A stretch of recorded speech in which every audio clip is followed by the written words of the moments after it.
আসসালামু আলাইকুম। আজকে আমি ১ কাপ চালের গুঁড়া, ২ টা ডিম দিয়ে মজার একটা রেসিপি করে দেখাবো।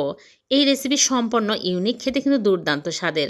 এই রেসিপি কোথাও খুঁজে পাবেন না। তাহলে চলুন নতুন রেসিপি শুরু করি। প্রথমে একটা বোলের মধ্যে নিয়ে নিচ্ছি ডিম। এখানে ২ টা ডিম ভেঙে নিচ্ছি। আর ডিমটা কিন্তু নরমাল তাপমাত্রার হতে হবে। যদি ফ্রিজে থাকে বের করে নরমাল করে নেবেন। আর চিনি দিয়ে দিচ্ছি 1/2 কাপ। এখন ইলেকট্রিক বিটার দিয়ে বিট করে নিচ্ছি। চিনি গলে আসা পর্যন্ত বিট করে নিতে হবে। ভালো করে বিট করতে হবে। ইলেকট্রিক বিটার না থাকলে হ্যান্ড উইক্স দিয়েও বিট করতে পারবেন। একটু সময় বেশি লাগবে। চিনি গলে আসছে। এখন আমি এর মধ্যে দিয়ে দিচ্ছি তেল। এখানে সয়াবিন তেল নিয়েছি 1/2 কাপ। দিয়ে আরও কিছুক্ষণ বিট করতে থাকবো। তারপরে দিয়ে দিচ্ছি ভ্যানিলা এসেন্স 1 চামচ। যে কোনো ফ্লেভারের এসেন্স দিতে পারবেন।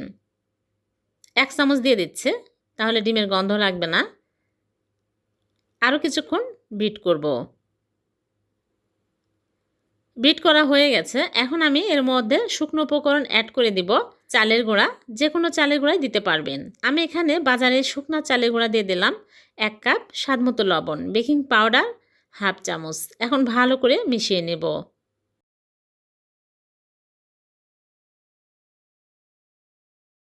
তারপরে আরও বেশি টেস্টি করার জন্য এর মধ্যে দিয়ে দিচ্ছি গুঁড়া দুধ। এখানে 2 চামচ গুঁড়া দুধ দিয়ে দিচ্ছি। তাহলে খেতে আরও বেশি ভালো লাগবে। আপনারা চাইলে নাও দিতে পারেন। হাতের কাছে থাকলে দিবেন, দিলে টেস্টি হবে। ভালো করে মিশিয়ে নেওয়ার পরে এখানে একটা মোল্ড নিয়েছি।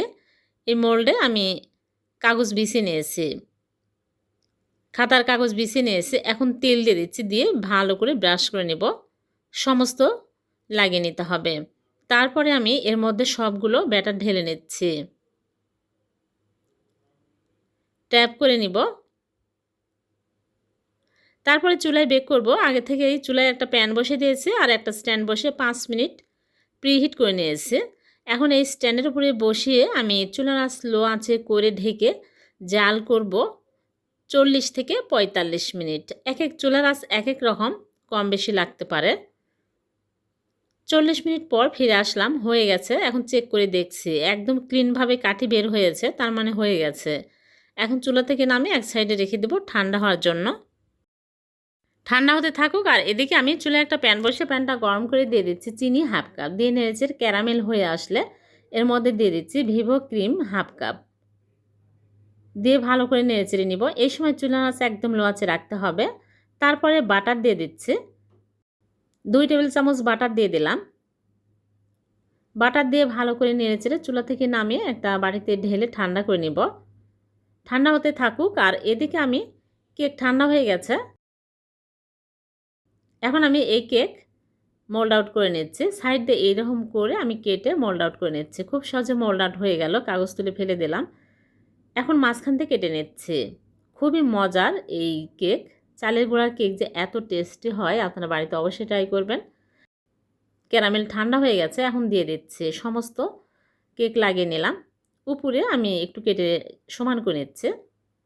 উপরেও দিয়ে দিচ্ছি। সাইড দিয়েও দিয়ে দেব।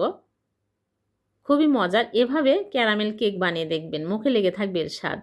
উপরের অংশটুকু আমি হাত দিয়ে গোড়া করে নিলাম। নিয়ে এইরকম করে উপর দিয়ে দিয়ে দিচ্ছি। সাইড দিয়েও দিয়ে দিচ্ছি। দেখতেও ভালো লাগবে, খেতেও অনেক টেস্টি। এখন আমি কেটে নিচ্ছি।